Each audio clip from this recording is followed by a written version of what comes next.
Okay, we'll go ahead and call this regular city meeting of Monday, June 2nd to order. All please rise for the Pledge of Allegiance.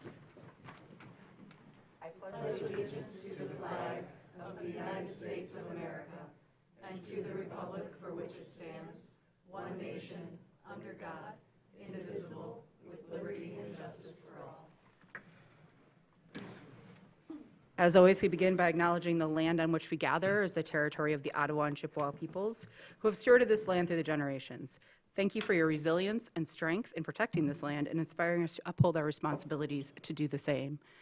And with that, I will hand that over to the roll call then for the city clerk. Yes, good evening, Commissioner Anderson. Here. Commissioner Shaw. Here. Commissioner Stanley. Here. Commissioner Treadwell. Here. Commissioner Werner. Here. Mayor Pro Tem Wilson. I'm here. And Mayor Shamro. Here. And we'll move along to announcements from the city manager. Thank you, Mayor Shamro. Just want to let everyone know the restrooms at West End Beach and the new location at the volleyball courts were installed today. We got some great photos of them being lowered into position by crane. We'll make an announcement when they are open to the public. We're pleased to announce that the Hannah Park Overlook project that is located on the South Union Street Bridge and overlooks the Boardman-Ottaway River and Hannah Park is now complete.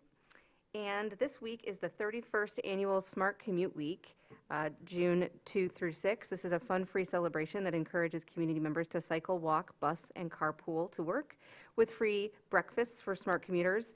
Tomorrow, breakfasts are going to be served at Bubba's and Brick Wheels.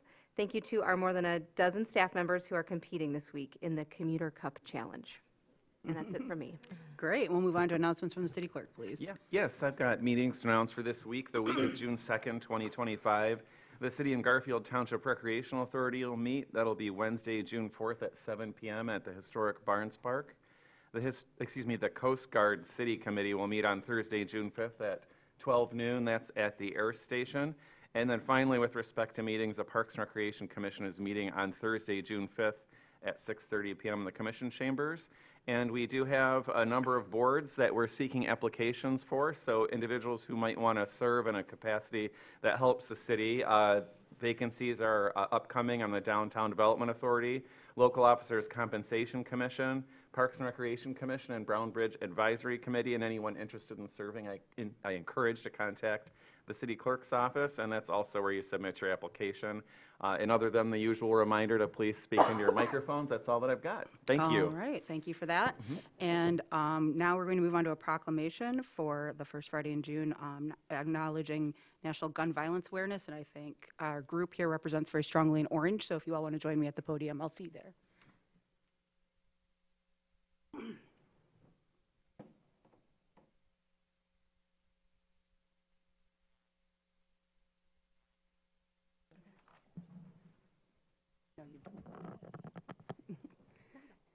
Not all of you, as I should say. Okay, so this is a proclamation declaring the first Friday in June to be National Gun Violence Awareness Day. This proclamation declares the first Friday in June to be National Gun Violence Awareness Day in the city of Traverse City to honor and remember all the victims and survivors of gun violence and to declare that we as a country must do more to end this public health crisis. Please join. Whereas every day, 125 people in the United States are killed by gun violence and more than 260 are shot and wounded, with an average of more than 19,000 gun homicides every year. And whereas people in the United States are 26 times more likely to die by gun homicide than people in other high-income countries, and whereas Michigan has 45,738 gun deaths every year, with a rate of 13.7 deaths per 100,000 people, a crisis that costs the state $16.8 billion each year, of which $380 million, is paid by taxpayers. Michigan has the 27th highest rate of gun deaths in the United States. And whereas gun homicides and assaults are concentrated in cities with more than half of all gun homicides in the nation occurring in 42 cities, and whereas cities across the nation, including Traverse City, are working to end the senseless violence with evidence-based solutions, and whereas protecting public safety in the communities they serve is the mayor's highest responsibility, and whereas support for the Second Amendment rights of law-abiding citizens goes hand in hand with keeping guns away from those who are a danger to themselves or others, and whereas mayors, council members, and law enforcement officers, in partnership with local violence intervention activists and resources, know their communities best, are the most familiar with local criminal activity and how to address it, and are best positioned to understand how to keep their citizens safe. And whereas gun violence prevention is more important than ever as we see gun violence continue to impact communities across the country. And whereas in January 2013, Hadia Pendleton was tragically shot and killed at age 15 on June 6, 2025, to recognize the 28th birthday of Hadia Pendleton, born June 2, 1997, people across the United States will recognize Gun Violence Awareness Day and wear orange as a tribute to Hadia Pendleton and other victims of gun violence and the loved ones of those victims. And whereas the idea was inspired by a group of Hadia's friends who asked their classmates to commemorate her life by wearing orange, they chose this color because hunters wear orange to announce themselves to other hunters when they go out in the woods. And orange is a color that symbolizes the value of human life. And whereas anyone can join this campaign by pledging to wear orange on June 6th, the first Friday in June 2025, to help raise awareness about gun violence. And whereas by wearing orange on June 6, 2025, people across the United States will raise awareness about gun violence and honor the lives of gun violence victims and survivors. And whereas we renew our commitment to reduce gun violence and pledge to do all we can to keep firearms out of the hands of people who should not have access to them and encourage responsible gun ownership to help keep our families and communities safe.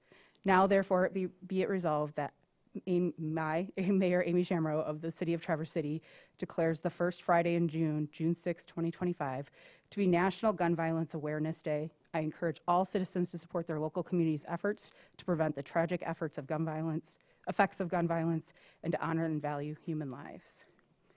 So let me put that back together so I can hand this to you here. So Sarah, I believe you're going to lead the comments, but if anybody else would like to comment, we will take a moment for you. So here you are. Thank you. Hi, I'm Sarah Kleba. I'm part of Moms Demand Action and Students Demand Action, all represented here today. Thank you, Mayor. As I was taking time to put together some words for today, I was feeling a little down. I was thinking that I was at this lectern the same time last year to say the same things, that gun violence is an epidemic that has reached every corner of our country, that the leading cause of death for children and teens in the U.S. is firearm-related injuries. That's homicides, suicides, unintentional shootings, the leading cause of death for kids. I was thinking that I was here with the same people last year, many of the same people last year, trying our level best to make our voices heard and understood. And I was feeling a little downhearted until I remembered how I felt several years ago. Before I knew this community of moms, students, and supporters at Moms Demand Action and Students Demand Action, before I saw that I was not alone in my passion to keep our families safe from gun violence. It's easy to feel like you're screaming into the void when you're alone. But this line from Helen Keller reminds me that, quote, "Alone, we can do so little. Together, we can do so much," end quote. So I ask that anyone else feeling like I did, that gun violence has become so pervasive that they don't know what to do about it, find your community. Moms and Students Demand Action are here when you're ready. We don't have to live this way. And many voices, loud and in unison, will drown out the thought that we do. Thank you to the city for allowing us to be here today and for this still needed gun violence awareness proclamation. Thank you. Thank you for joining us and for reminding us every year.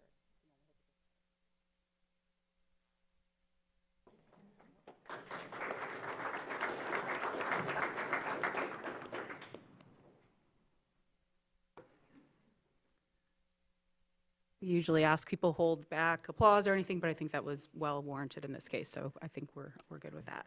So I'll have Benjamin continue now on our agenda to the consent calendar, please. I think we're, before that, we have a motion for the city commission to entertain, to suspend the rules, to add an item to the agenda. Sure. I Oh, yes. can read that motion if there's a Please. commissioner willing to make it. Yeah, I'll make it.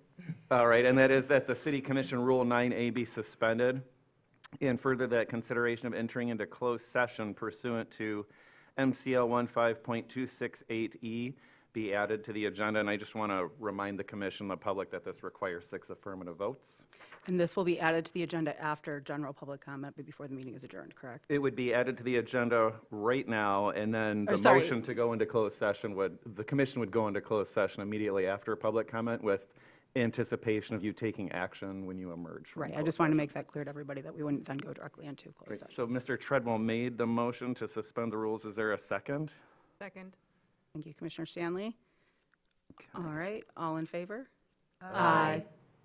And we do need a roll call vote. Oh, thank you, Tim. You were Commissioner, quicker than I was on that. Commissioner Anderson, Yes. Commissioner Shaw, Yes. Commissioner Stanley, Yes. Commissioner Treadwell, Yes. Commissioner Werner, Yes. Mayor Pro Tem Wilson, Yes. and Mayor Shamro. Yes. Great. And then we have a motion, and that is that the city commission enter into closed session immediately following public comment pursuant to MCL 15.268E to consult with its attorney regarding trial and settlement strategy in connection with Cairns versus City of Traverse City, Grand Traverse County Circuit Court Case Number 2437277CD. Is there such a motion? Who would like- moved. Thank you, Commissioner Stanley, second. Support. Thank you, Commissioner Warner. And in this case, I'll remember, we'll pull a roll call vote then, please. Yes. Commissioner Anderson? Yes. Commissioner Shaw? Yes. Commissioner Stanley? Yes. Commissioner Treadwell? Yes. Commissioner Werner? Yes. Mayor Pro Tem Wilson? Yes. And Mayor Shamro? Yes. Thank you. Okay, thank you for reminding me that goes there, not after consent calendar. So we'll move on to consent calendar now, please. Yes, the purpose of the consent calendar is to expedite business by grouping non-controversial items together to be dealt with by one commission motion without discussion. Any member of the commission, staff, or the public can ask that any item on the consent calendar be removed from it and placed elsewhere on the agenda for individual consideration by the commission, and such requests will be automatically respected. If an item is not removed from the consent calendar, the action noted in parentheses on the agenda is approved by a single commission action adopting the consent calendar. Item 1, consideration of approving the minutes of the May 19, 2025 meeting of the City Commission. Approval recommended. Item 2, consideration of adopting a resolution approving the city being part of the Grand Traverse County Emergency Management Program and appointing the Grand Traverse County Emergency Management Coordinator as the Emergency Management Coordinator for the city and formalizing the City Commission's authority in cases of an emergency for federal funding purposes. Adoption recommended. Item 3, consideration of authorizing an agreement for professional services associated with the required submittal of a municipal separate storm sewer, or MS4, permit application. Approval recommended. Item 4, consideration of authorizing an amendment to the contract for the 2025 pavement preservation project to include a buffered bike lane on Carver Street from Garfield Avenue to Woodmere Avenue, and adopting to make permanent Traffic Control Order 742, which prohibits parking on both sides of Carver Street between South Garfield Avenue and Woodmere Avenue, Traffic Control Order 743, which provides for parallel parking only on the west side of Fern Street between Carver Street and Center Street, and Traffic Control Order 744, which provides for no parking on Rose Street between Center Street and Carver Street. Approval recommended. Item 5, consideration of authorizing a contract for owner's representative services in connection with the Traverse City Regional Wastewater Treatment Plant Improvement Project. Approval recommended. Item 6, consideration of authorizing an amendment to the legal services agreement for tax tribunal matters, which extends the agreement by 1 year with fees to remain the same. Approval recommended. Item 7, consideration of authorizing an expenditure of $6,000 from the Public Arts Trust Fund and authorizing the necessary documents for the installation of approximately 10 wooden plinths as part of the rotating art exhibition at the end of 10th Street along the Boardman Lake Trail as recommended by the Arts Commission. Approval recommended. Item 8, consideration of authorizing a purchase order for unleaded gasoline for city operational use. Approval recommended. Item 9, consideration of declaring a 1998 Yale forklift surplus and consideration of authorizing a purchase order for the purchase of 2 Unicarriers electric forklifts for use by Traverse City Light and Power and the Department of Public Services, which are scheduled purchases. Approval recommended. Item 10, consideration of authorizing a purchase order for hazardous materials identification machine. Approval recommended.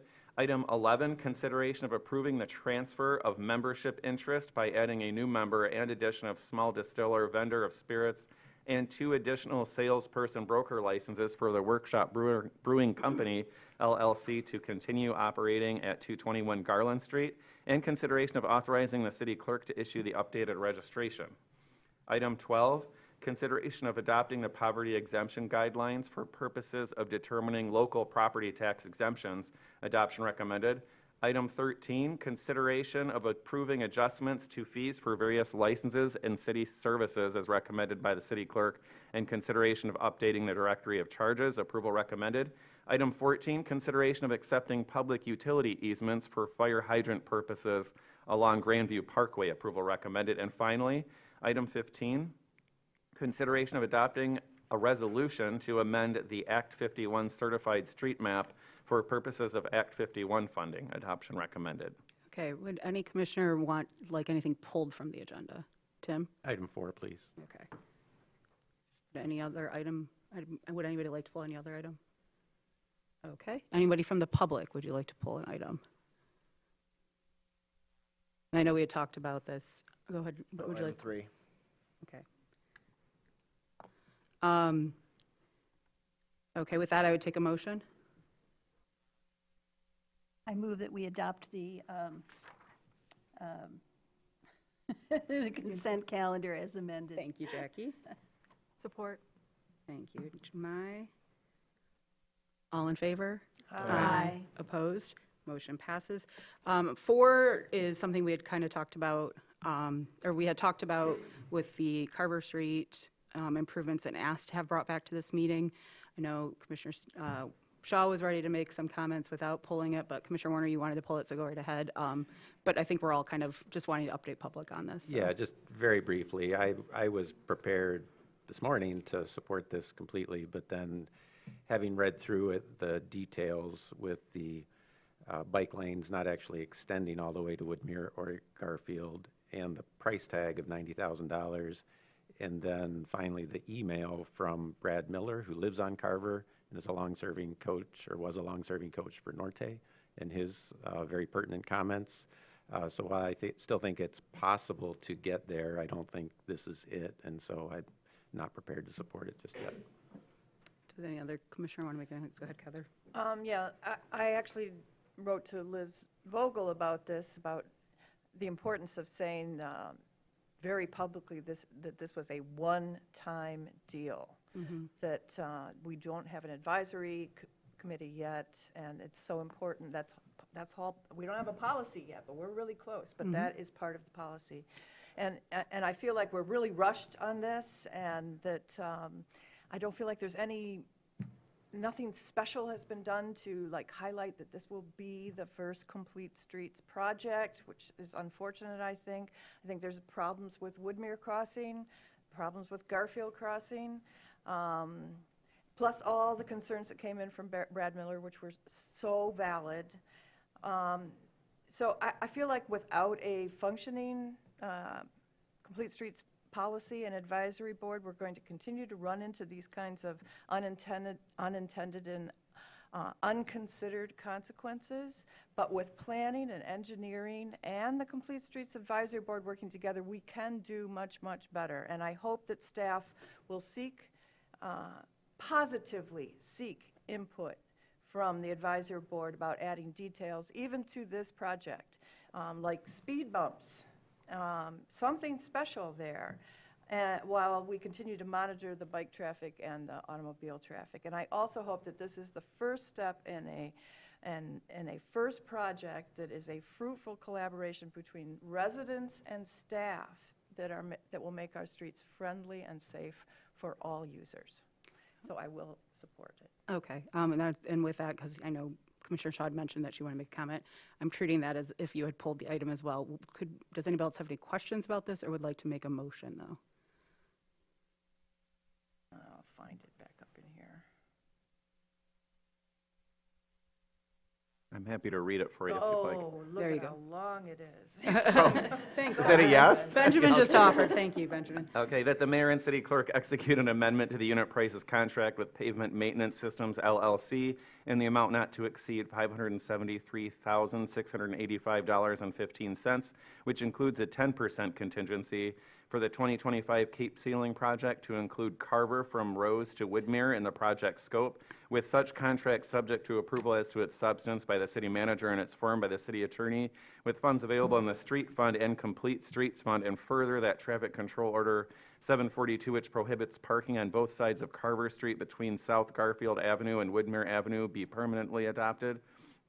And further, that traffic control order 743, which provides for parallel parking only on the west side of Fern Street between Carver Street and Center Street, be permanently adopted. And further, that traffic control order 744, which provides for no parking on Rose Street between Center Street and Carver Street, be permanently adopted. All right, thank you for making that motion, Commissioner Shaw. Do we have a second? Second. Thank you, Commissioner Treadwell. Okay, now we can open up if anybody has any general comments. Go ahead, Tim. Yeah, just a question. The traffic control order 744, is that really no parking on Rose? In reading the details, I thought it allows for parking except for in front of Traverse Heights Elementary. Can, Ms. Pagano, the city engineer, can you come to the podium and just clarify that? Sorry, hi, I'm Ann Pagano, city engineer. I don't have the traffic control order in front of me, but it's supposed to allow parking on most of the east side of Rose, but not in front of the school. Okay. So that is clear. Center Street and Carver? So, no, that's the 744, but there is parts that are not in front of the school that are on that block, though. So you're saying that it's just in front of the school, and that is itemized in the traffic control order, even though There's it's a map. summarized differently here? Correct, there's a map in there that shows where it would be allowed and not allowed. Okay, thank you for that clarification We'll point. correct that in the minutes, yes. And in the motion as well. Do we have any other questions or comments here? I just wanted to, again, thank the committee that's been already doing so much good work on this, and as Commissioner Shaw said, that there will be, by the time something like this comes to us again, hopefully we'll have had that committee bring forth their report, and we'll have it here at the city commission level to either add to or tweak, but then pass that. I think it's gotten a lot of really good thought put into it, and I think that's going to be something that comes to us that's pretty well received and welcomed. So I do appreciate the thought that's been put into that. I also appreciate that everybody was willing to come together to make this street in Traverse Heights much better than it was before. If we were to vote on this, as someone who uses that street in multimodal ways quite a bit, it's a major thoroughfare through that neighborhood that we have done a lot to try and update, but still needs a lot of work. And so I see this as a really good improvement personally. So thank you for kind of putting heads together in between our last meetings and this one to make that happen. Any other comments right now before we open public? I'll go ahead and open up for public comment now. Any public comment on this item? Go right ahead, please approach the podium. And I'll state the rules for public comment this evening for all agenda items. We ask that if you're willing, that you state your name and address. Indicate if you're a city resident, non-city resident, or city business owner. We've got a 3-minute time allotment. When your time has lapsed, the timer will beep, and we ask that all language be respectful to everyone. Thank you. Sure. My name is Ken Brubaker. I'm a non-city resident. My address is 2832 Ridge Trail Drive. I actually live slightly outside the city in Garfield Township. I'm here to support the Carver Street bike lanes. As a resident who has 2 children that go to school in the city, they go to Immaculate Conception School and the Peninsula, the Children's Center daycare just on the south side of the peninsula. I bike across the city all the time to drop them off and pick them up. That was especially true last year when the Parkway was under construction. And as you all know, there's not very many good east-west routes in Traverse City to ride a bike on. The more we can do to expand those, I think the better we will be. Part of your pavement preservation and asset management program, when you guys do, mill and overlays, Cape seals, whatever it may be, are an excellent opportunity to make improvements. I actually am a practicing professional engineer in Michigan, and I deal nationwide with bicycle and pedestrian infrastructure. It's a best practice to make improvements like this when you're doing projects like you're doing. And I believe that, every project might not be perfect, especially when it's done as part of a pavement rehabilitation, but it's an improvement nonetheless. Putting a buffered bike lane on Carver Street would be a great improvement for those that are trying to get east-west across the city. It's a national best practice to put a buffered bike lane in to accommodate cyclists of all ages and abilities on a road such as Carver Street with the traffic levels that you see and the vehicle speeds that you have. Both the FHWA and NACTO, which is the National Association of City Transportation Officials, recommend a buffered bike lane on a street like this with traffic levels that we have, 3,800 cars per day and 25-mile-an-hour speed limits. I know some in the community would like to see more. They'd like to see a fully separated bike lane, and that would be great if we could do that everywhere. But those are generally pretty expensive and pretty hard to implement. I think seeing an iterative approach makes tons of sense. It might not be a perfect project at this point in time, but it's something that can be done soon, and it's something that can be done relatively inexpensively. Thanks. Thank you.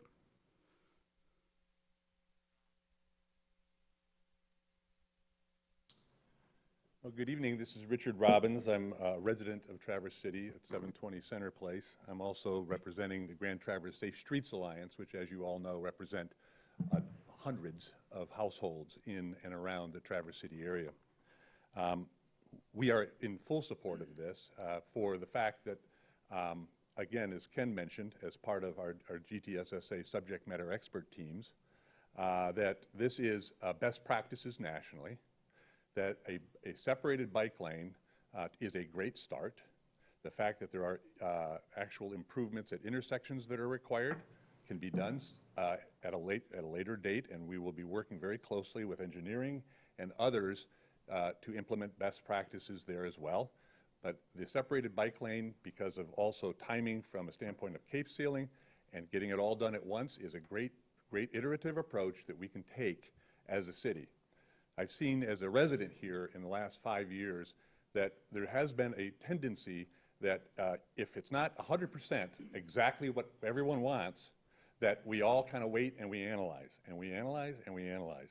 And I think this is an 80% solution with the other 20% working towards the, with working with engineering and planning and others, the other 20% can come over time. This is the same as Grandview Parkway.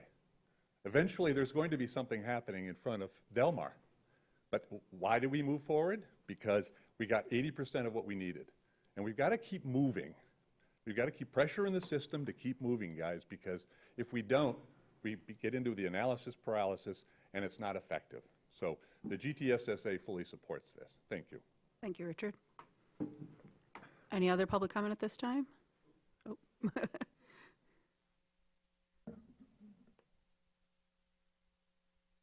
Okay, seeing none, I'll bring it back to the commission. Any final comment?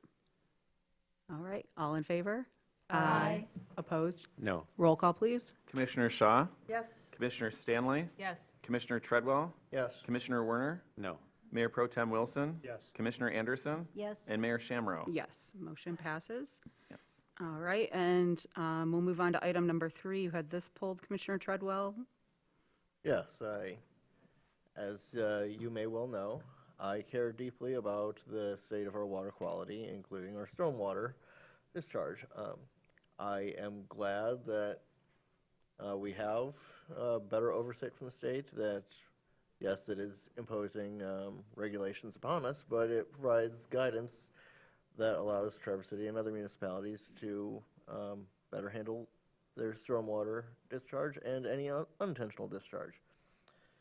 But to this point, I'll state what I have already told the city manager, the city attorney, the director of public works, the city engineer, the director of parks, director of municipal utilities, and others, that I am more than willing in a voluntary capacity to do all the stormwater outfall inspections myself. I've already visited a number of them, and I reported last week structurally deficient stormwater outfall.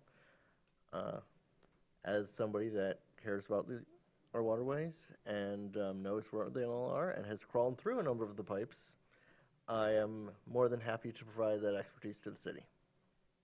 I believe that that's crossing some lines that commissioners are not invited to do, as well as if that was our liability relying on someone who is not employed by the city or certified, that would potentially cause some issues for us as well. So while we appreciate your insight as a commissioner, and what you offer, Mr. Treadwell. I don't think that formalized reports from very enthusiastic observers are in line right now from commissioners. And we've had this conversation about many things, about many items, so not just with yourself. But what I'm curious is, are you then objecting to this motion, or did you want to make the motion, or? Can make,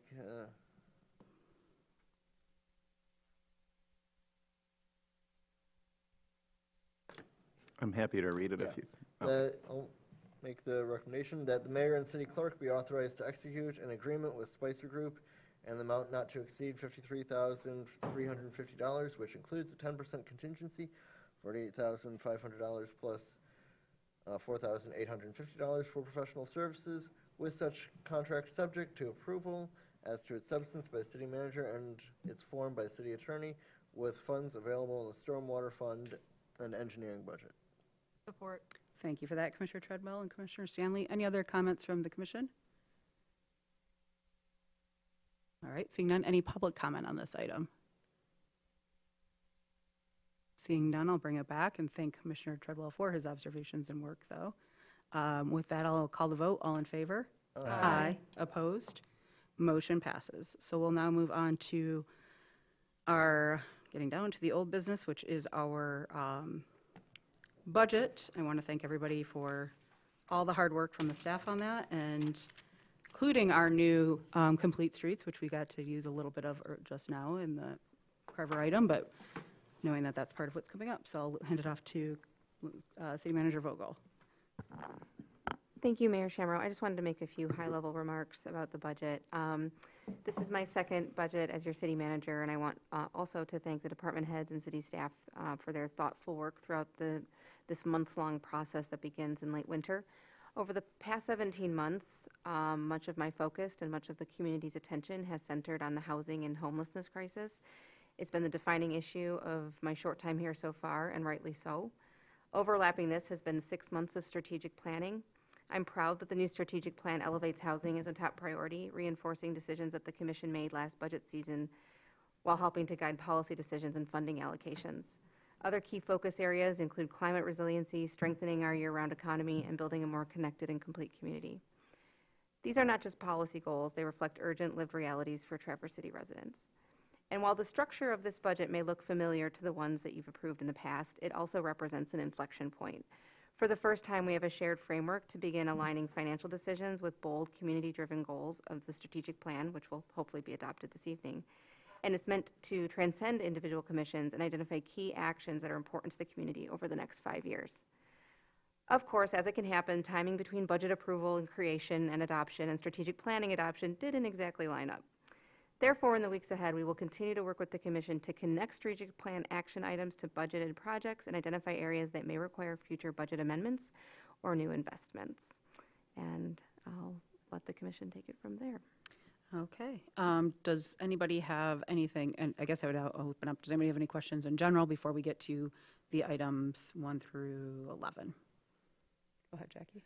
I'd like to expand on those comments a bit, and I'm looking forward favorably to our upcoming opportunity to discuss and adopt the strategic plan.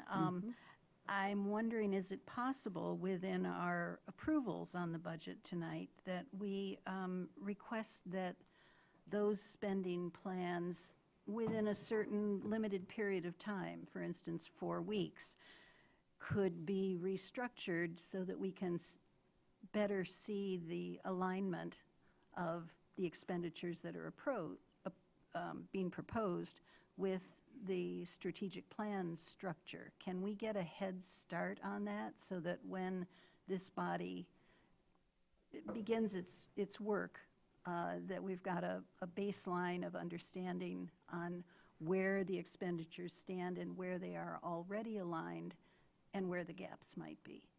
Can we start on that sooner rather than later? Yeah, the short answer is yes, and we actually still have an engagement with Future IQ. As part of the wrap-up, they're going to help us with the balanced scorecard and dashboard, but more importantly, we'd like to engage on getting those action items and aligning the budget that is proposed tonight with the strategic plan. We didn't want to get ahead of ourselves and make assumptions about what in the budget might align with future action items, because again, it didn't line up exactly this year the way we would have liked to. The budget itself does need to be approved tonight, but it can certainly be amended or tweaked based on those immediate actions as we start to align the budget items and the strategic action items. So perhaps a friendly amendment to set an expected timeline for that first analysis, would that be Could an option? could I make a suggestion that we add that to the, because it hasn't technically been adopted yet, that we add that to the motion of the strategic plan adoption and say Yes. the recently passed budget, we'll do that on that item? Good solution. Perfect, great. Okay. We do that. All right, any other questions at this time? Okay, with that, we can get started. As per usual, we kind of have these divided into the major motions, and starting with 1, and usually, go ahead, Benjamin. I just wanted to mention, I had emailed the commission this morning, I think, just that each of the motions in here, I apologize, I think most of them referenced fiscal year 2024, 2025. you. They should all be 2025, 2026. So that's So if we make the motions, just make sure we remember 2025 or 26, or we'll amend that, so. So starting 1, Tim? Yeah, I'll start one.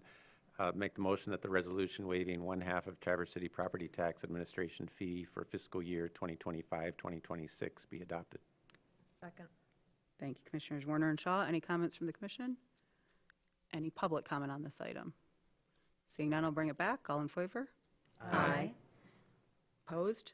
Motion passes. Number 2?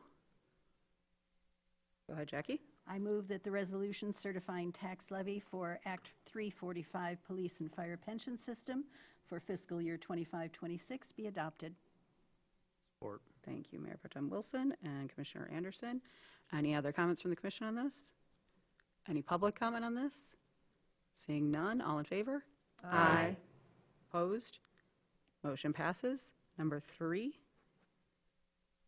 Go ahead, Heather, sorry. I move that the resolution certifying tax levy for the fire department and emergency transportation services for fiscal year 2025, 2026 be adopted.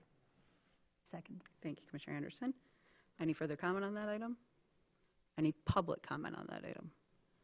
Seeing none, I'll bring it back. All in favor? Aye. Opposed? Motion passes. Number 5. 4. Or 4, sorry. Right, yep. It says 4 in front of me. I read it wrong. Apologies. Go ahead, Mark. I move that the resolution certifying tax levy for the city of Traverse City for fiscal year 2024 and 25. 2025 and 2026 be adopted. Support. Thank you, Commissioners Wilson and Stanley. Any further comments? Any public comment on it? All in favor? Opposed? Motion passes. Now 5.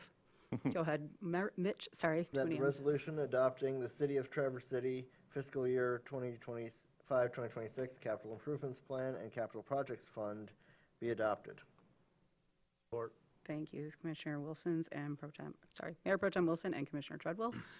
Comments? Go ahead, Tim. Yeah, comment. I really appreciate the city manager's opening comments about this as far as how it fits, or the thoughtfulness about housing, homelessness, climate, other issues facing the city. But I came into this meeting, 50-50, whether to support the budget or not. So to me, what's missing is a narrative, which got touched on in the opening comments, but a narrative about what we've done most recently and where we're going and how it ties together and what role the city commission plays.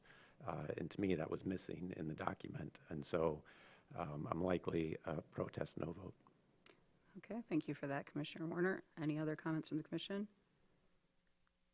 Any public comment on that item? Bring it back. Hopefully our discussion of the strategic plan will help with that, but I'll call the vote. All in favor? Aye. Opposed? No. Roll call, please. Commissioner Stanley, Yes. Commissioner Treadwell, Yes. Commissioner Werner, No. Mayor Pro Tem Wilson, Yes. Commissioner Anderson, Yes. Commissioner Shaw, Yes. and Mayor Shamrow. Yes, motion passes. Yes. All right, number 6, please. This is the, I'll make the motion that the resolution adopting the City of Traverse City fiscal year 2025-2026 comprehensive annual budget report be adopted. Support. thank you, Commissioner Stanley and Treadwell. Any other comment from the commission on this? Any? Oh, sorry. yeah, go ahead, Tim. I misspoke. I was speaking about this one with the Okay. last one. But I meant to vote no on both, so it works out. There we go. Because the capital improvement plan, some years we've just received it. Some years we've taken no action on it. So I don't know that it necessarily needs 5 votes, but to me, it's an internal document from the Planning Commission and the Planning Director, and we don't really have a say in it other than we can choose to adopt it. So Right. The only reason I had 5 affirmative votes on that item is because it's also approving that capital projects fund, but technically that's also happening here, so it's sort of redundant. Understood. Okay. Any other comments from the commission on this one? This is, again, the general annual budget in this case, and flipped a little bit, just to clarify. Any public comment on this one? Well, there's this on number 6, though. If this is still on, if this is back on number 5, we've already voted on it, so let's keep it to the comprehensive annual budget. I was Is just that- going to add a point of clarification on the CIP that wasn't mentioned, and that's by charter, you do have to adopt the TCLP portion of the CIP, so that's why Okay. it takes votes. Thank you. We did adopt it. No, I appreciate that, because I know some things are also, yes, legislatively dictated to us as well. So any public comment on the item number 6, the comprehensive annual budget? Okay, seeing none, I'll bring it back to commission. All in favor? Aye. Opposed? no. Roll call, please. Commissioner Treadwell. Yes. Commissioner Werner. No. Mayor Pro Tem Wilson. Yes. Commissioner Anderson. Yes. Commissioner Shaw. Yes. And Commissioner Stanley. Yes. And Mayor Shamro. Yes, motion passes. Okay, moving on now, item number 7, which is the TCLP budget. Would somebody like to do that one?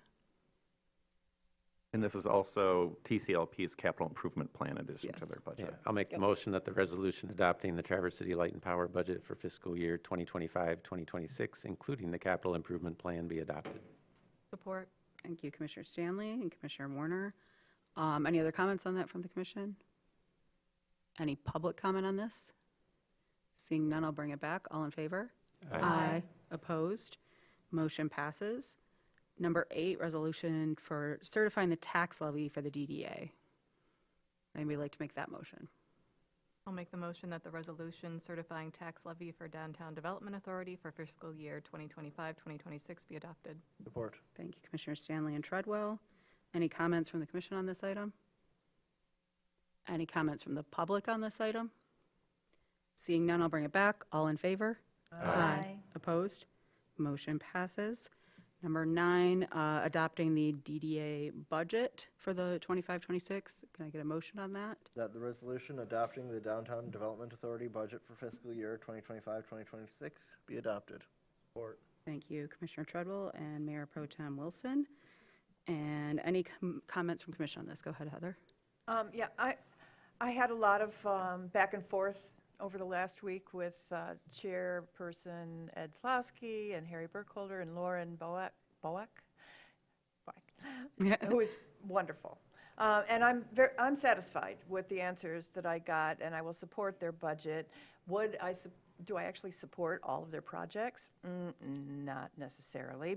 I'd put a lot more money into the places where things are broken or failing or untended or dirty. I'd pour more money into climate resilience and climate mitigation. But I have received assurances from all 3 of them, and in particular Ed Slosky, that they are very aware of the problem and they are actively working to improve. And getting downtown spiffy for Cherry Festival is fine, but we live here all year around, and a clean and accessible downtown is pivotal. It's a pivotal ingredient in a welcoming community. Thank you, Commissioner Shaw. Very good points. Go ahead, Jackie. I am going to be voting no on this proposal. Like Heather, I have had some back and forth with members of the DDA and their board, and I appreciate that. However, I am troubled by the priorities that are evident in the specifics of the project lists. I am anxious to see some evidence of alignment with the input that was received during the Moving Downtown Forward research that was done as recently as 2022. And, despite that input, the top priority in spending for TIF 97 appears to be the Farmers Market Pavilion, and, you know, that was not aligned with the input that came in from respondents, citizens, and stakeholders. So I am really hoping that we can take a more evidence-based approach to where the spending priorities fall, and I haven't seen that yet, so I'll be voting no on this one. Did want to clarify that the Moving Downtown Forward input was for the future planning of the Moving Downtown Forward TIF extension or renewal, whatever it would be taken, and the current plans are from the TIF 97 plan that was originally created and being spent and modified. Correct. So just clarifying that point there. Is there any other comment on this one from the commission? Seeing none, any public comment on this item? Seeing none, I'll bring it back for a vote. All in favor? Aye. Opposed? No. Roll call, please. Commissioner Werner? No. Mayor Pro Tem Wilson? Yes. Commissioner Anderson? No. Commissioner Shaw? Yes. Commissioner Stanley? Yes. Commissioner Treadwell? Yes. And Mayor Shamro? Yes. Motion passes. Thank you. All right, moving on to item number 10. That the resolution to establish the city manager's per transaction spending authority pursuant to City Charter Section 40 be adopted. Support. Thank you, Commissioner Stanley and Commissioners Warner. Any other comments on this one? Any public comment on this? Seeing none, all in favor? Aye. Opposed? Motion passes. And lastly, number 11, please. Go ahead, Jackie. That the resolution establishing water rates, water service charges, and sewer rates be adopted. Support. Thank you, Commissioners Anderson and Treadwell. Any other comments from the commission on that? Seeing none, I'll go to any public comment on that. Seeing none, I'll bring it back. All in favor? Aye. Opposed? Motion passes. All right, we got that order of business out of the way, and now, per the conversation earlier, we can move on to our strategic plan adoption, which I think will help us a lot as we move forward here. And I'll hand that over to Liz. Thank you, Mayor Shamro. This has been a topic of discussion since, I believe, the interview process for this position, and it was one of the first RFPs that we put out in early 2024. And so this is what you have before you is the result of a nearly year-long community-driven effort to define bold and actionable path for the city's future. We had a great partnership with our consultant, Future IQ, and through extensive engagement, the plan outlines 6 strategic pillars and 24 key actions to guide priorities over the next 5 years. And so following the possible adoption, we will work collaboratively with City Commission and staff to map out the next steps for implementing the plan's strategic priorities. And I welcome a discussion about how we sort of set a timeline into motion and how we get those set up as Commissioner Anderson has suggested. So do we have broad questions right now, or we can work on creating a motion? Okay, no broad questions. So could we, I mean, there's no suggested motion in here, so I'll look to our motion maker of the city clerk to adopt this, but also, and if you don't mind, Commissioner Anderson, I'm going to suggest 6 weeks because we do have Cherry Festival and 4th of July in there to give them a couple, there's a little bit of. Of course, we delay for Cherry Festival. Well, you know, staff is a little busy that week It's a usually, little so. stretched. Yeah, so if you don't mind if we put 6 weeks Sure. maybe? Sure. Okay, could we have something formulated for adoption of the draft of the strategic plan and maybe adding in a update report in 6 weeks following the adoption from however we want to say that would align with our budget? What I would like to have when we begin our conversations is just a look at the spending plan that we just authorized and see how those current plans actually align with the strategic plan as it has been laid out. So we'll understand, you know, are we already spending significantly and well in a thoughtful way on this pillar, and is, you know, the environmental pillar, is that under supported? So just enough information to be able to start making those kinds of judgments and consider reallocation of funds. Okay. So adopting the draft strategic action plan and a follow-up report on the 2025-26 budget through the lens of this plan, funding Yeah, as long as Okay. we specifically mention funding. In 6 months, yeah, yeah. 6 weeks. 6 weeks. 6 Sorry. weeks, Sorry. yeah. That was a mistake on my part. So I would just suggest, based on the conversation, if this sounds acceptable to Commissioner Anderson, that the strategic action plan be adopted and that an item be brought before the city commission within 6 weeks to discuss the fiscal year 2025-2026 budget and the strategic action plan with respect to funding allocations. Yes. Thank Great, you. great motion, Commissioner Anderson. Do we have a second? Support, but Okay. then with the comment in your motion in the first reference to the strategic action plan, could you include the word draft? That's what was in Yeah. here, Oh, yes. just so it leaves it open for changes. Right. I like Thank you. fixing the typos. Yes, I can definitely do that. Okay, so that's, So that would that's a be to- friendly amendment, draft instead of, yeah, okay, So perfect. 6 weeks from tonight would actually be a city commission meeting on Monday, July 7th. Well- Is that to bring back to this body on that date? I mean, Sure. Sure. Or do we want to say, do you want anticipate action, or would you want a study session to I would introduce want a it? study session. So I let's would do the it. 10th then, which is a study, or 14th, which is a study session following. So perfect, okay. Thank you for checking that. Okay, any questions or comments on the motion now that we've ironed it out? Go ahead, Heather. Yeah, I just have a comment. I thought this was a truly valuable experience. And if you read the document, you can see at the beginning that the input was almost completely from staff. And then it started filtering down and stakeholders were showing up. And then it started filtering down and the community was showing up. It's brilliant, and it gives me the confidence that the intention of this process was really and truly to seek and fully codify community feedback. And that feedback was duly noted and fully included in the plan. I attended many of those meetings and roundtables, and I can see the comments right there. They were made, they were recorded. It's wonderful. It was a really wonderful, open and transparent process that resulted in a very useful and usable document. And I thank David Burrell. He did a great job, and Future IQ. And I look forward to moving quickly to these high-scoring actions in this 5-year plan. This is a 5-year plan. Like child care capacity, number one, proactive corridor design, how to keep and actually the biggest one is how to keep and encourage full-time residency in our neighborhoods. That's a tough nut, so that needs some real thinking. But altogether, I thought it was a very valuable, useful process, and we have a valuable and useful document at the end. Thank you, Heather. Other With comments? typos. Yep. Smooth that out. We got our editor in charge here. No, for- I'm just I was saying. gonna say, for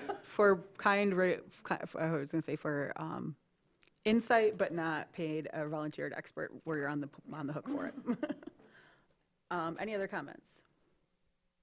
I would also join in saying I thought Future IQ did a great job with their process and methods, and the final product was really wonderful to see all the different input sessions and stakeholders and public thoughts reflected so well and so organized with a very easy, I shouldn't say easy, but clear task list for all of us to work on. So I appreciate that immensely. Any public comment on this item? Seeing none, I'll bring it back. All in favor? Aye. Opposed? Motion passes. Thank you, everyone, for that. And now we get to move on to sewer system bonds. And with that, I'll hand it over to Liz. Thank you. Thank you for that.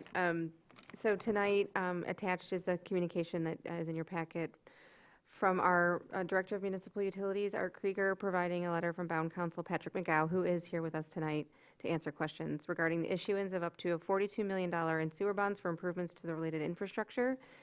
And I've got Mr. Krieger here to answer any questions. This is a major project that's been years in the works, and we're hitting the finish line. Yes. Hi, good evening, everyone. Art Krieger, Director of Utilities with the city. As you know, we've been working through a lot of steps toward the SRF approval process, and this is one of the last ones there to go through. We do have Pat McGow here, one of our financial advisors from Miller Canfield, and I'd like to just have him come up here and say a few words about this bond ordinance before you. Great, good evening, Mayor and Commissioners. I'm Pat McGow. Some of you may know me. I have worked with the city on its bond and finance projects for a number of years. As has already been stated, by the way, I was excited when you got to the sewer bonds. We're excited to see you too, Pat. I was, as has already been stated, the city's been working on this for a long time. You know, the city applied for funding through this state low-interest loan program back in 2022, only got part of the project funded, has really been working to try to get funding. The state runs a low-interest loan program for water and sewer projects, which is very competitive. It's a point-based system run through Eagle, and the city did qualify for financing this year at a rate of 2.5% for 20 years. So that is essentially the loan package that comes from the state. The document before you tonight for approval is the final step by the City Commission in this process, which is the approval of a bond authorizing ordinance. You may recall that the city has previously adopted notice of intent resolutions, including as recently as in February, to increase the maximum amount to be borrowed to an amount not to exceed $42 million.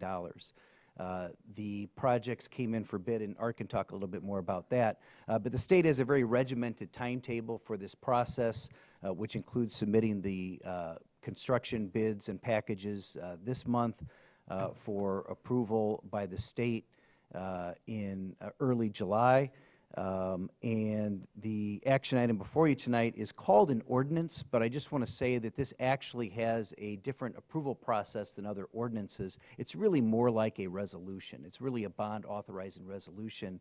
And the state statute that authorizes this action says it doesn't have to follow your usual ordinance procedures. It can be done in one meeting without a public hearing. It is really more like a resolution in that regard, except that it had the notice of intent and the referendum right up front as part of the process, which you completed back in February. And then after approval, it must be published once in full. So this would be the final action item by the City Commission in connection with this loan program. If approved by you, then the MFA and the Eagle would finalize the actual loan amount later in June. The Eagle order would be issued by June 25th. So we're really kind of in the final stages of this. There's still some tweaking to be done by Eagle as to the amount, but that's essentially the process. And then the loan would close in early July with funding to be available after that. So I'd be happy to answer any questions about the ordinance in front of you tonight or the actual SRF bond loan process itself. Do we have any questions on this? Go ahead, So Tim. are we changing the last clause of the recommended motion? Yes. To say effective tonight? Yes, we are. I have that language when you're ready. Okay. All right. Looks like you did a good job, Pat. Great, thank you. All right. And then with that, I would take any questions, or does anybody want to have Benjamin help them with the motion? I'll make the motion. Go ahead. Yep. Perfect timing, Jackie. I move that amendments to the Traverse City Code of Ordinances, Chapter 238, Sewer Bond Ordinance, which authorize the issuance of up to $42 million in bonds for sanitary sewer system improvements, be introduced and scheduled for possible enactment on June 2nd, 2025. How do we modify that? We just want to modify it to say, be introduced, enacted, and given immediate effect as authorized by the Michigan Revenue Bond Act. Just as he said. Perfect. Well done. I'll support that. Thank you, Commissioners Anderson and Treadwell. Okay, any questions or comments? Go ahead, Tim. Yeah, quick comment, because we've had some emails and I've chatted with some people on the street. This is largely to replace old, maybe not outdated, but pretty old equipment there. We already have a very whiz-bang sewage treatment plant. We have the membranes, the UV. It's really much better than state-of-the-art. We're like leading the class. But some of the older parts need replacement, as happens, and that's what this is for. And we've been asked about the smells coming from the sewage treatment plant. To me, the good news, this doesn't address that directly, but the good news is Jacobs is working with TCLP in the city about the energy value in the off-gas. And so in trying to capture and use that off-gas for the energy value, it will go a long way in addressing any smells. Thank you for the update, Tim. Good points. Anything else from the commission? Any public comment on this item? All right, seeing none, bring it back. All in favor? Aye. Opposed? Motion passes. Thanks, guys, for that. Another project we keep moving here.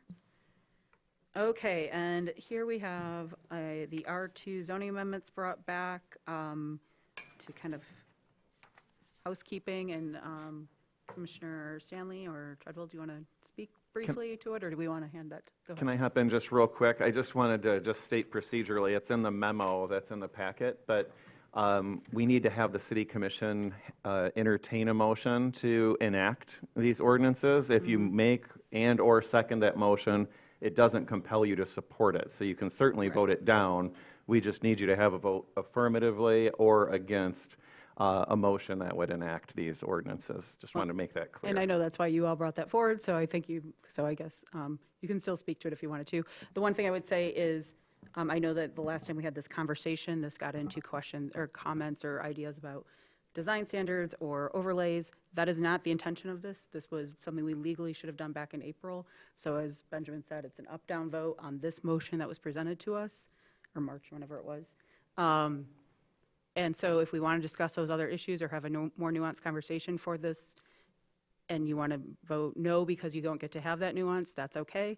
We can do that another night. The purpose tonight is to do housekeeping. So go ahead, though, Mitch. Yes, as previously mentioned, when we had our strategic plan approval, one of the highest rated actions to prioritize is encourage more full-time residents in core neighborhoods. That was, depending on the metric that you listed, either in the top 3 or the top 5 highest ranked items. R2 is our core neighborhoods. They all exist in proximity to commercial zones or otherwise higher density areas. So this seems like a proposal that is directly in line with our strategic plan that we just adopted. Thank you. Any other comments right now? Or does anybody, well, before we have, because they brought it forward, they get to talk about it because it's their motion, their item. Would anybody like to ask a question or make a motion at this time? I'll make a motion that amendments to the Traverse City Code of Ordinances, Chapter 1334, R2 Mixed Density Residential District, as recommended by the City Planning Commission, which was introduced on March 17th, 2025, be enacted with an effective date 8 days after publication. Support. Okay, thank you, Commissioner Stanley and Treadwell. Okay, now we can have an open conversation if we'd like. Go ahead, Jackie. I'm glad you brought up the strategic plan because, you know, that obviously is one of the things that's moved forward during this time period. And, you know, within the strategic plan, a number of community values were identified and community priorities. And some of those that came up included protecting local character, strengthening neighborhood character, fostering demographic balance. And I believe that the urge toward growth, managed growth, and development was not so much within the neighborhoods, but within corridor development, for instance. So, you know, that remains to be clarified during our upcoming conversations about the strategic plan. But I will be voting against this, not only based on prior conversations, but I think added need for thinking about it more carefully based on the strategic plan input that we had. Thank you. Any other comments? Go ahead, Heather, sorry. Yeah, I'm going to reference the strategic plan as well. In the community survey, almost 74% of respondents felt that to proactively manage urban design to protect local character and feel was extremely important to help shape the future development of Traverse City. I know you can't conserve local character through blanket templates. Everybody would like a shortcut to more abundant housing, but there just isn't one. As Strong Towns founder Chuck Marone wrote in an article published just this morning, when you try to achieve Jacob-style complexity with Moses-style tools, Moses is the guy that tore everything down, you just don't get the city that you hope for. You don't get adaptable, organic, and strong. You get something brittle, bloated, and broken, and at best, a fleeting veneer of prosperity built on a foundation of fragility. Wow. Now, this is Chuck Marome, who is all about abundant housing and variety of housing, but he says blanket upzoning just doesn't work. We need a nuanced. We need nuance. Even Yarrow Brown, in her op-ed on Sunday, said we can't be afraid of discrete density. Well, we need some discrete density put into this R2 blanket up zone before I would support it. Thank you. Any other comments from the commission at this time? Any public comment at this time? Well, please feel, if there's several people who want to talk, please feel free to line up too. Well, my name is Justin Reed. The topic about R2 zoning, for all the priority for housing and how we have a homeless population and on how we have complaints about the homeless in Hall Park. Because if we slow down this horse, we're not gonna go anywhere with this. I know that that neighborhoods want to save their characteristics and everything, and that's fine.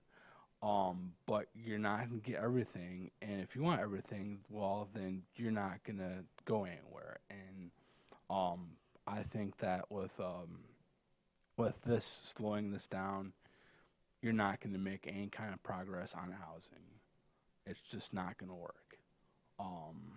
So, unless you guys think that maybe there is no homeless population and, having, articles in the Record Eagle about, how there's a homeless problem and everything else, and just stalling on any kind of R2 housing projects is because, well, we don't like that characteristic. You cannot be too selfish on trying to get everything, but making no commitments or no progress. Thank you. Thank you.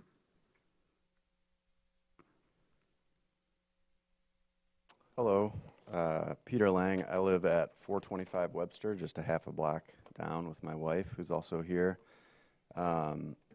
My home is actually already a duplex, so this zoning change would allow us to add a unit, a dwelling on our property, which we're currently planning on building a garage. This would allow us to be able to add an ADU above that. Using our own housing situation as an example, just to illustrate that I think this can add housing in a sustainable way and does align with the strategic plan. This has been a duplex since I moved in 2009. We've had originally my brother and I lived in the house. Since he moved out, we've had long-term rentals, a year at minimum. My current tenants have been there since 2017. I'm attracted to this way of helping me live in the city. My wife and I would not be able to afford living in our home without having rentals, or a rental now, and hopefully another additional rental. And I love my neighborhood. I don't want to negatively impact how my neighborhood feels. I think this is a sustainable way to add housing in town and allow residents to be able to help afford living in town, just by, again, supplementing with rental income.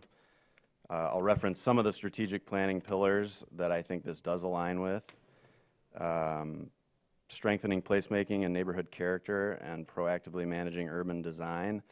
I live in the historical district, so there's a committee that oversees what my development can look like and feel like, and they did a good job of reviewing the plans that we're planning to do, and I don't think that there will be a negative impact to the character of the neighborhood from at least again in the historical district. Creating a complete community and building a thriving year-round economy. Again, using myself as a personal example, I'm committed to long-term rentals. I don't want to have short-term rentals, so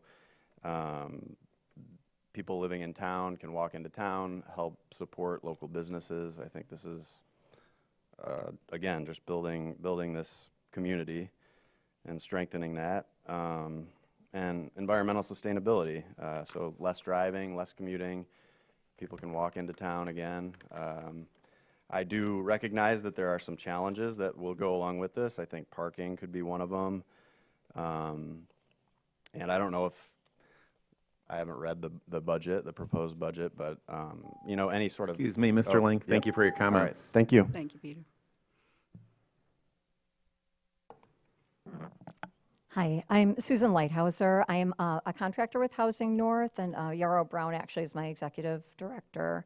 I'm also a Traverse City resident at 930 Barlow. So on behalf of Housing North, we do support this, and Yarrow Brown specifically asked me to give public comment on this issue.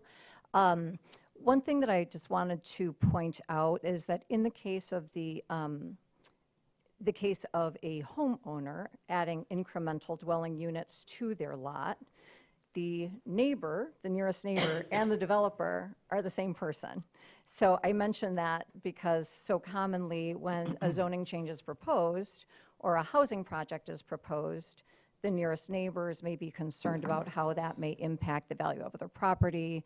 Will it devalue their property in any way? Will it be aesthetically unappealing, or will it create a nuisance? So I think it's worth noting, again, that developer role and the nearest neighbor role are the same person.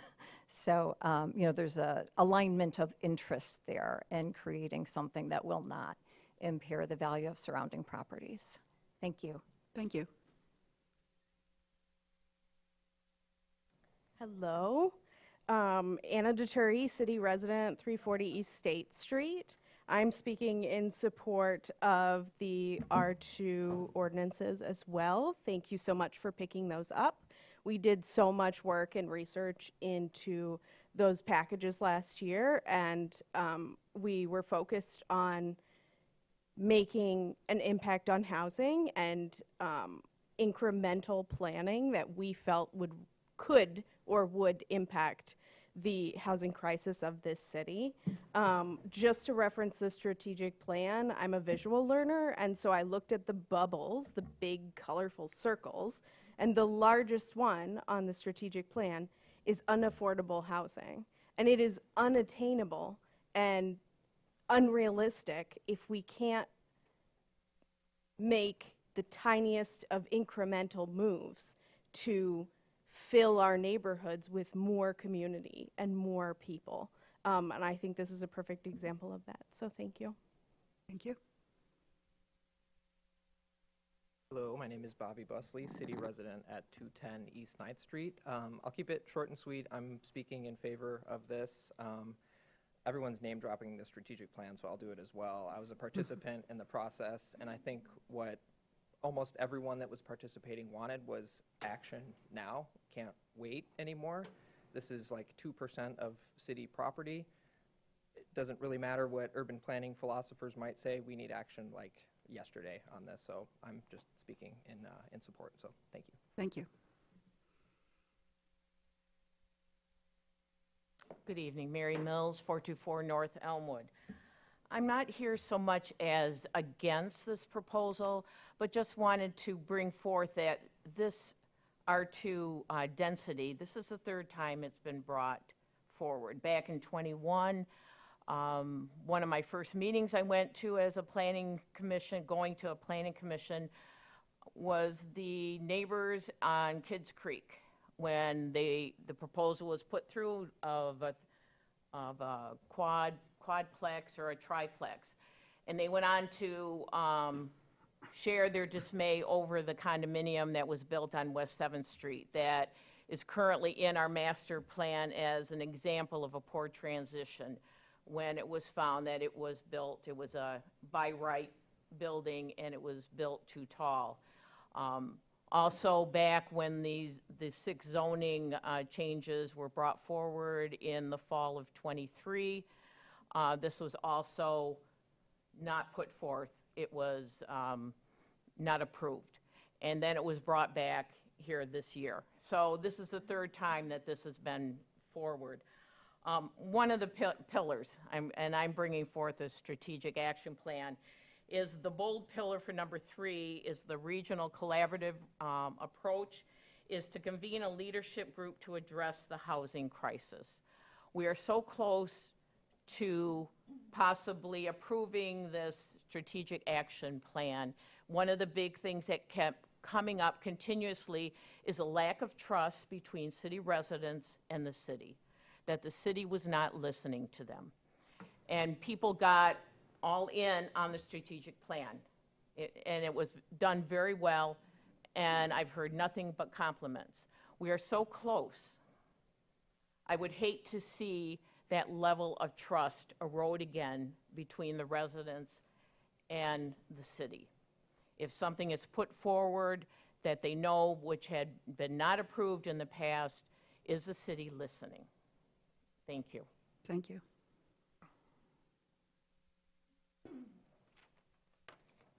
Shay O'Brien, 209 Fair Street. I currently live in a multifamily property, and at first, it wasn't my ideal housing situation for many of the fears that have been cited from this very podium at times. But as an artist, it was what I could afford, and still, almost 10 years later, is what I can afford to live in Traverse City. In that time, though, I've realized the fears are completely unfounded, and I've come to enjoy this way of life. I know my neighbors, they folded my laundry, shared food with us, and have even watched my newborn daughter. And if you've ever had a child, you know what a difference an uninterrupted shower can make in your day. And they do all this while working full-time jobs. One of my neighbors is an elementary teacher, one is a postal worker, and one is an in-home health nurse. These are people we once called essential, but we've done very little to give them access to one of life's most essential necessities, a roof over their head. Living in a multifamily building allows me to continue my life in my home, Traverse City. It's given me the ability to walk to work, bike to the grocery store, and bus to downtown. My wife and I own a single vehicle, and it rarely leaves the parking lot. This has reduced our impact on the environment, and it's given us upward economic mobility we wouldn't have otherwise. And because of our economic mobility, it has given us the freedom to volunteer in the community. Most importantly, living in a multifamily building affords us the opportunity to raise our daughter in the place we want her to also call home. To not only raise her, but to have time with her and thrive with her. I stand before you as a representation of not only myself, but of my wife and my daughter, my sister and other family members, friends, coworkers, and other essential workers who are just trying to make Traverse City their home. With the passing of this text amendment, you can positively impact more lives than are represented here tonight. Thank you. Thank you.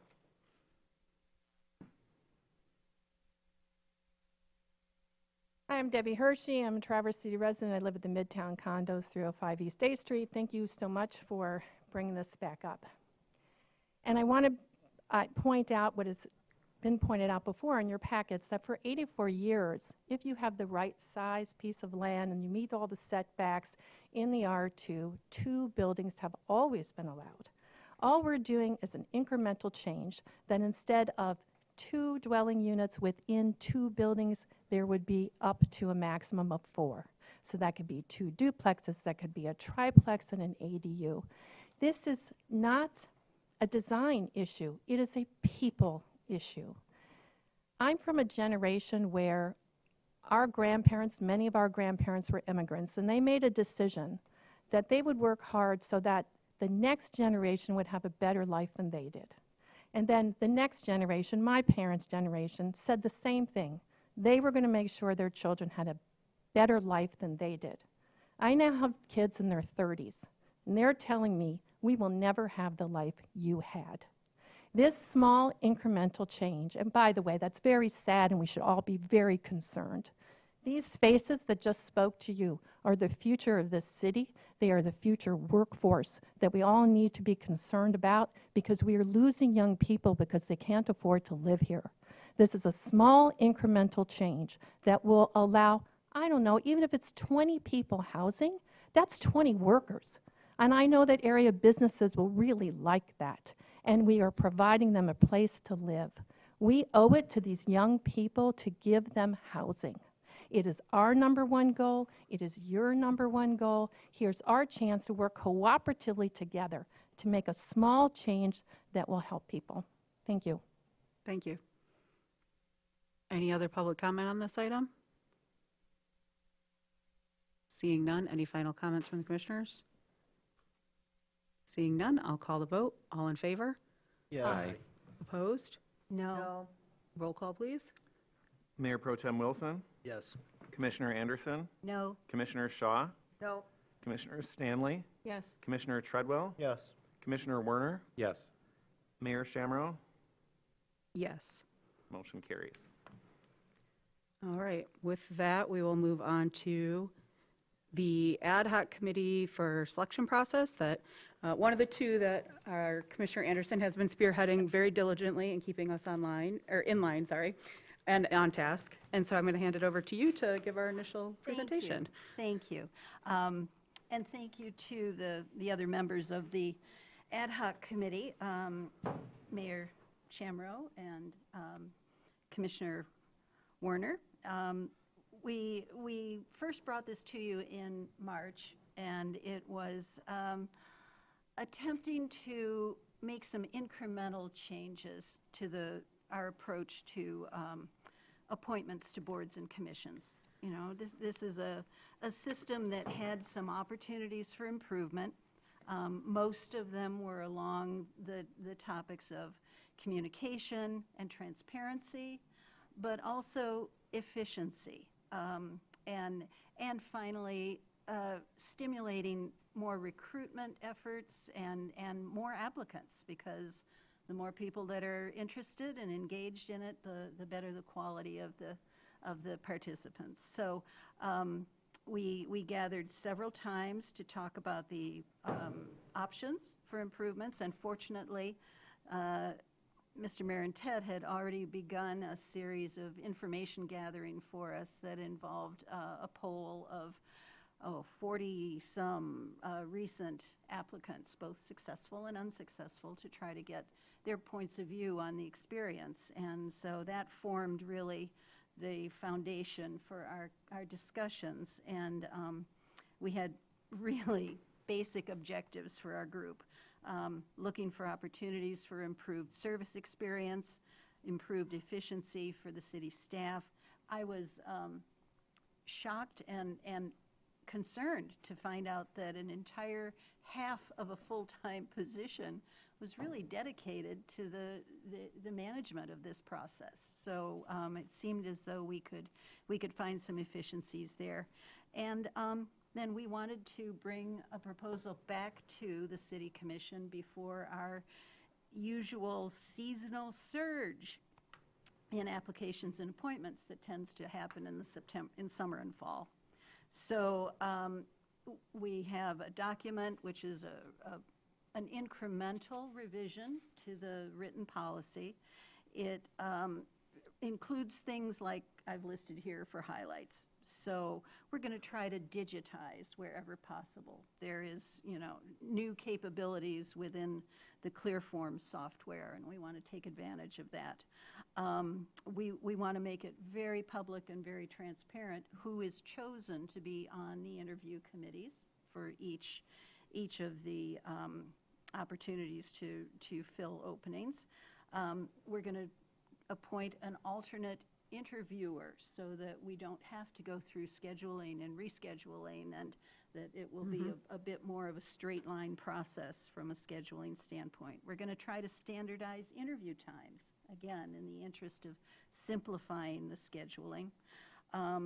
We're going to try to use more digital media, our social media, e-news, the web page, to communicate to populations that maybe we haven't been reaching as well as we could before, even to the extent of modifying the website for the city so that we've got an actual link from the landing page, from the home page, to volunteer here, and it takes you to a dedicated volunteer page, sort of one-stop shopping for potential volunteers.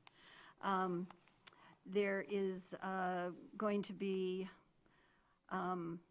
when there is a vacancy, I think Commissioner Shaw had a question about this issue. Yeah, I didn't understand that one. It's a very limited scope occasion, but where you have a situation where there is a board like the Planning Commission where 2 city commissioners represent us as a whole, both of those commissioners would sit on the interview committee. And it's as simple as that, just to make sure that everyone who is, day-to-day involved from the commission in that committee will have an opportunity to weigh in. We eliminated the idea of excused absences because, frankly, we didn't know what they were. So those went away. Let's see, we also, reinforce the idea that 75% attendance at meetings is indeed expected, and that is a firm requirement, regardless of excused or unexcused. There is a reference guide being created. Mr. Marantet, along with Ms. Bosley from Human Resources Director, are going to give us some guidelines on questions that should be avoided and will help us to accomplish equity and legality in the questioning process. We will continue to meet face-to-face in a public space because these interview occasions are public meetings, but that individual candidates, again, to make it easier to schedule, will be allowed to participate virtually. So that will be a bit of a logistical change. Let's see, what else? We're gonna ask board members and staff members who are facilitators of the boards and commissions to give us their input on what might be desirable attributes and what are the characteristics that they would prioritize. And let's see, I think that probably the last point is sort of the most exciting and that we're interested in is to have essentially an open house career fair for potential volunteers for boards and commissions so that they can come meet in person, get acquainted with people who are already on the boards and get their questions answered about how does it work and what do they do, and once a year just talk it up about what those opportunities are. So we're thinking of this as a step. We want to come back in a year and say, hey, how is this working? Did we learn anything? Did these accomplish the goals that we hoped they would? And if not, let's reactivate the ad hoc and continue to refine until we get a process that everyone is pretty happy with. So, Amy, Tim, what did I Tim, do leave you out? want to chime in first? Yeah. That was great. The Thank only you. 2 things I would add is, we had some really good feedback. A lot of people, there were some people who had some very specific feedback. A lot of people had some positive feedback too. I think we obviously, because we're looking for improvements, focused on negatives, but the staff, again, speaks to the quality of a half-time employee basically doing the work, was also very organized, and there were a lot of things we were doing right. The only thing I noticed in the outline here that must have escaped my attention, so I just want to throw it out there, lest it be hard and fast, but that we commit to doing just noon on Mondays. My thought was that when we had that conversation was more like noon as the set time, whatever days are available. And the reason why I want to make sure why I wouldn't want to necessarily lock that in is if we get into a period where we have 3 or 4 boards or 5 boards or ad hocs that we're meeting, and we're all trying to do Mondays at noon, by the time everybody settles which one they're available on and everything, are we now going out weeks and weeks at a time? And so if that wants to be the default, but if we start glancing at a calendar and notice there's a lot coming up and it's kind of pushing things out, I would like to give staff the ability to flex that a little if they want to. Yeah, I think I did want to circle up on that. Yeah, We of course want to, in the memo said this, that it was with the caveat of making sure that that works for everyone, and that it would be generally Mondays at noon. So that's a Yeah. question for the full commission, because obviously the ad hoc committee doesn't know what works for the rest of the commissioners. Do Mondays at noon generally work? And obviously this could also change as commissions change too. I was going to say that it will have to be, it'll always rotate with whatever the commission is, but a standardized time probably would be ideal regardless of how far out it goes, because there's been times that I've been here every day of the week at these weird little times, and it really interrupts like my workflow, and I'm self-employed, so I can rearrange my schedule as needed, but it still really is a hassle. And that was part of the conversation that, that Jackie let us in, was not just for ourselves, which all of us have that issue too, of a random day where we might be here at 11 in the morning and 3 in the afternoon, but also interviewees, if they have jobs or other things that might be blocking it out during a lunch period, seems like it's a little bit more accommodating for applicants as well. So, and then possible evening if an afternoon time or noon time doesn't work for certain people, so that we're kind of covering people who might be working and want to participate. Mitch? Yeah. I would really like to see some flexibility in this. Yes, having a standardized time does make it easier on us, it makes it easier on staff, and it makes it easier on applicants if they have some idea about when they'll be there.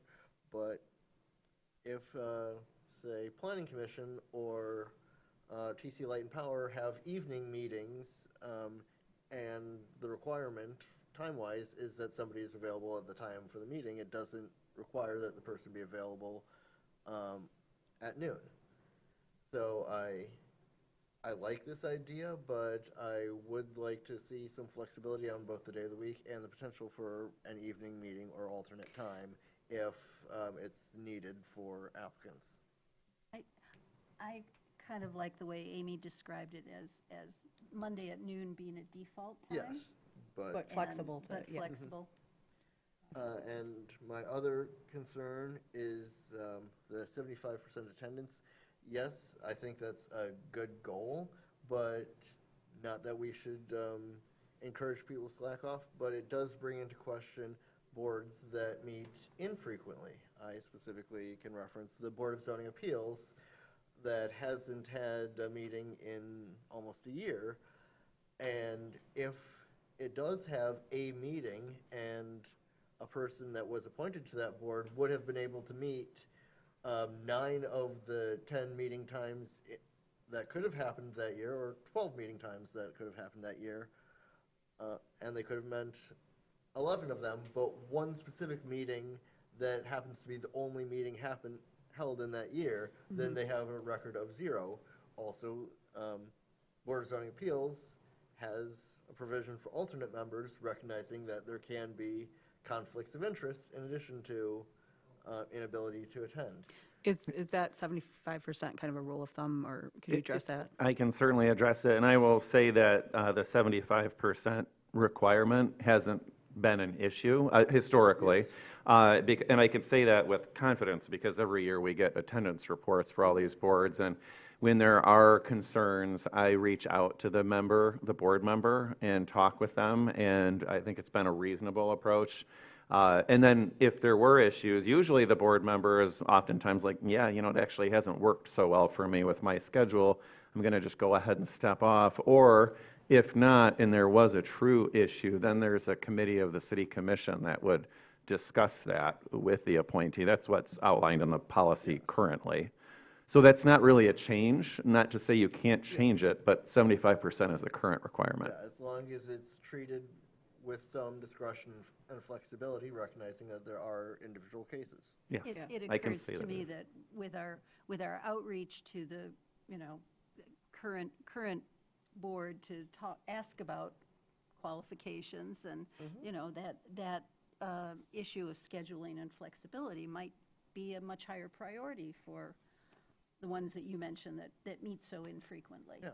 Yeah. The only other thing that I'll say, and this was a discussion, it's certainly not part of what we'd be planning, is as well as the volunteer open house day, we kind of talked about the idea, excitedly about the idea that that could even be like a get to know your city day. So you'd have the boards there plus maybe some, like what we all found fascinating, the road salt presentation or something that people could see up close and personal. So we're not going to put that on staff yet, but just to put that out there, that was kind of the idea, is maybe not just would we do volunteers, but we could also kind of make it learn a little bit more about what the city of Traverse City is and does. So, and that was the only other thing that kind of popped in my head. But other than that, I think, yeah. Other questions, comments? Just, I'm really encouraged by the questions being prepared ahead of time and standardized for each applicant. That's always been a concern of mine in these ad hocs, of when certain things get asked and, you know, whether or not it's even appropriate. And I have no control over what fellow ad hoc committee members ask, but encouraging. Thank you. Yeah. I'll just say, great job, team. Thanks, Very Heather. thorough, Really good job. Thank you. Moving at the speed of light. Yes, yes. One ad hoc that might actually wrap up. Hey, we're very close on another one too as of today, so you're doing a very good job. The only thing I would ask, I'll go ahead and start this because I do have a question about the motion. If somebody wants to make, I'll read it, but if somebody wants to make it, would it be then that we move that the amendments to the amended amendments, I guess, because we've just made a couple amendments here while we're talking. So does that count, or do I just read the ad hoc, or the motion as it is? I'm sorry, maybe I missed it. I didn't hear any changes Well, I mean, it to said what's in, proposed. what it said in here was like the hard and fast. It says will be standardized to Mondays at Oh, noon, it- and some of those. Oh, it says generally. I Okay. think there's flexibility there. Okay. If you don't agree, we can No, change that's that fine, as long language. as, because the way it is in the bullet point is pretty firm, but I couldn't remember Oh. what the wording was in the policy I at this did look moment. at the policy. So It says perfect. generally, if you're Okay, comfortable that's with great. that. Yep, just wanted to clarify that. So everybody's good? Sounds like there weren't any some substantive. Well, yeah, I mean, these meetings are standardized to Monday nights, but sometimes we move, so. Yeah, yeah, exactly. Flexibility. So, okay, then I'll make the motion that the apparently for nothing, but I'll do it anyways. I'll make the motion that the amendments to the City Commission policy on appointments and committees as recommended by the City Commission Ad Hoc Committee and City Clerk and as submitted with the packet materials for the June 2nd, 2025 meeting be approved, and further that the City Clerk present an agenda item in April 2026, reestablishing the City Commission Ad Hoc Committee to review the changes and make any suggested modifications to the full City Commission. Did somebody want to make that motion? I'll make that motion. Great job, Heather. Support. Thank you. Shaw and Werner. Any other comments from the commission on this? Any public comment on this item? Seeing none, I'll bring it back. All in favor? Aye. Opposed? Motion passes. Thank you all for that. All right, now we'll move to the local compensation commission, and this was an instance where we had 2 seats expiring and 2 people incumbents are the only applicants. So it was a very efficient meeting for all of us. So does someone want to make the motion? I'll make Go a ahead. motion that Benson Munger be reappointed to the term expiring April 26, 2029, and Kate Green for reappointment to the term expiring April 26, 2030 on the Local Officers Compensation Commission, as recommended by the Ad Hoc Committee consisting of Mayor Amy Shamrow, Commissioner Mai Stanley, and Commissioner Tim Werner. Support. Thank you, Commissioner Stanley and Commissioner Anderson. Any comments on this item? Any public comment on this item? Seeing none, I'll bring it back. All in favor? Aye. Opposed? Motion passes. And here we have kind of a sub-out. This is the DDA representation on the board. So this is someone resigning and the DDA appointing another DDA member. So would somebody like to make that motion? Go ahead, Tim. Or Okay. Heather. I move that the resignation of DDA Representative Todd McMillan from the Traverse City Arts Commission be accepted, and that the City Commission approve the DDA recommendation to appoint Jeff Jobran as DDA representative for the remaining term, with a subsequent full term expiring September 15th, 2028. Support. Thank you, Commissioners Shaw and Treadwell. Any further comments from the commission on this?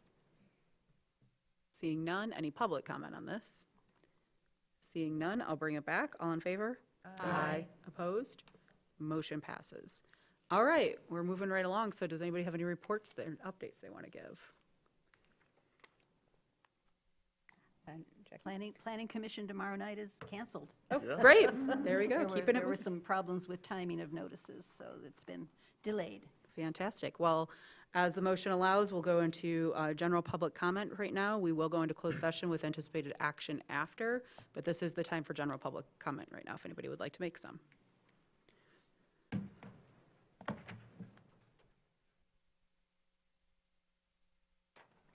Richard Robbins, Grand Traverse Alliance, thank you so much for all your efforts. I got to tell you, I'm so excited about everything that's going on in the city, the new restrooms, the way things are progressing. You know, it's a good time of the year, and I want to thank the board or the commissioners just for all of your work. I just want to bring something up. I know staff's working on this. I received this quick note from one of my fellow City Academy graduates. Mentioned, hey, I don't know that what Traverse City uses to paint pedestrian crossings in our neighborhood. After 3 months, the road markings are almost gone. I lived in 6 countries, including much colder than they are here, and they didn't have any issue with addressing disappearing road markings. It's dangerous for pedestrians in attempting to cross. I know I've mentioned this in the past, and I just want to make sure we are really moving forward aggressively, and would ask the commission to keep the support for a more aggressive painting program.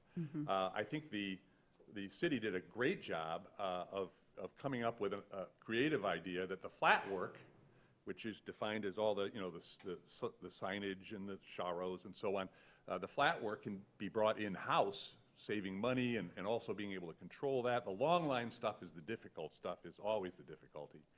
And I fully appreciate the idea of us making a determination to environmentally go to a water-based paint system. Totally get that. But the problem with water-based is it doesn't last as long. So one of the things I'd like to talk to the Department of Public Services about and kind of share with the commission is just the whole concept of maybe we go to a May and October twice-a-year painting process, so that what we do is we always have defined lines all the time. Even though there's winter, there's lots of times during the winter we can bicycle when it's warmer weather.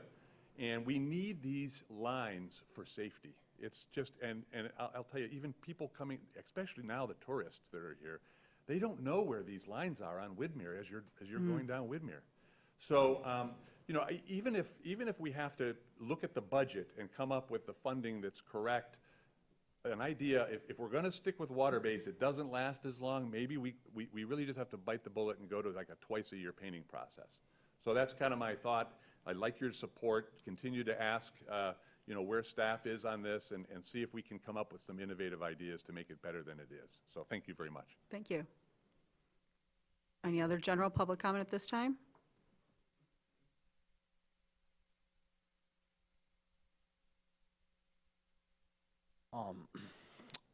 So I'd like to mention that the Housing Commission went ahead and they sent somebody to a person, a member of the public. They're not here right now because they're working. But they got a letter, telling them about make an appointment and such. However, in that letter, it doesn't tell them exactly on what, excuse me, what income that they have to prove for the intake and everything. It might be a clerical error. I think the template of what the Housing Commission, what the Housing Commission uses is something that's pretty outdated.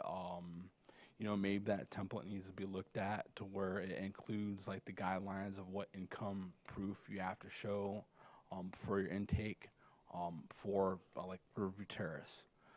And the second thing is there was some talk about Peninsula Drive. I've looked at the Chart Trail plans, and they're trying to get the Chart Trail extend along Peninsula Drive up to Eastern on that side, by Byron Park. So with the Eastern Avenue with the sidewalk extension, that would probably answer the infill question about MDOT, because MDOT would say, hey, we can do it, but we have to have connections. So if that eastern sidewalk would get extended to Peninsula Drive, then MDOT could probably end up doing, connecting with the TART that's eventually going to go up that direction, and also on the other side of Eastern too. I don't see a mid-block crossing at Byron Park over there on that part of Peninsula, because those crosswalks are so close to each other, front and Eastern. So thank you. Thank you. Any other public comment at this time? Bring it back to the commission before we go. Go ahead, Mitch. Yes, technically it was yesterday, but I'd like to wish our city clerk a happy birthday. Yeah, Thank you. there you go. Thanks. Great. Happy birthday, Benjamin. Thank you. In honor of a former city commissioner that many of us have served alongside, this weekend is the Empire Asparagus Festival started by Ashley Walter. Oh, yeah, that's a great point. There we go. Let's all enjoy the many forms of asparagus that surprise me every year when we go there and I see what new things they have out. Any other statements?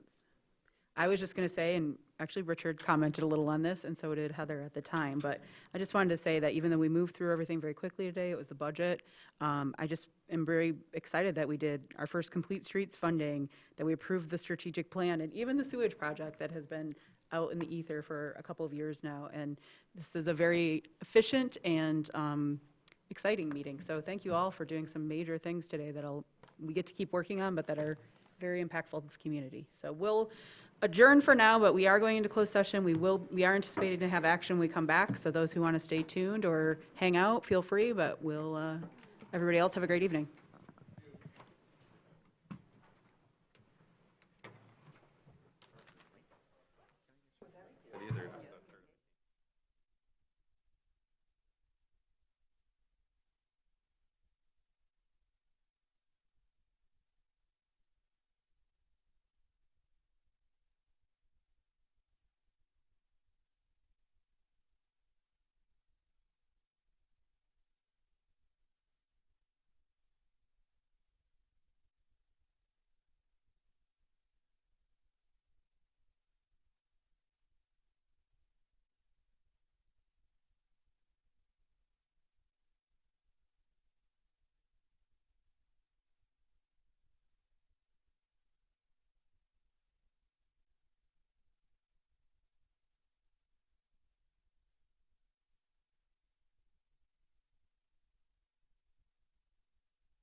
or sleep under a pole or something.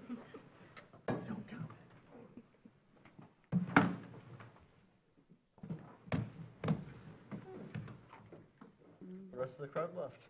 No, they didn't. We'll give them a minute.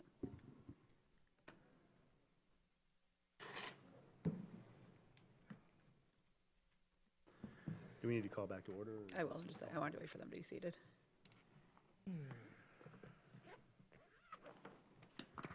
Okay, the entire quorum of the commission has returned, so we will re-adjourn, or we'll begin the meeting again, or how would we say that? Bring back from recess the meeting. And Mayor Pro Tem Wilson, you have a motion? Yes, I move that the city commission approve settlement in the case of Cairns versus the city of Traverse City, Grand Traverse County Circuit Court Case Number 24-37277-CD in the amount of $340,000. Do we have a second? Second. Thank you, Commissioner Stanley. Any public comment on this item? Seeing none, I'll bring it back. All in favor? Aye. Aye. Opposed? Or did I have to roll call that? No, no. Okay, and that passes unanimously. Thank you all, and with that, I will adjourn our meeting.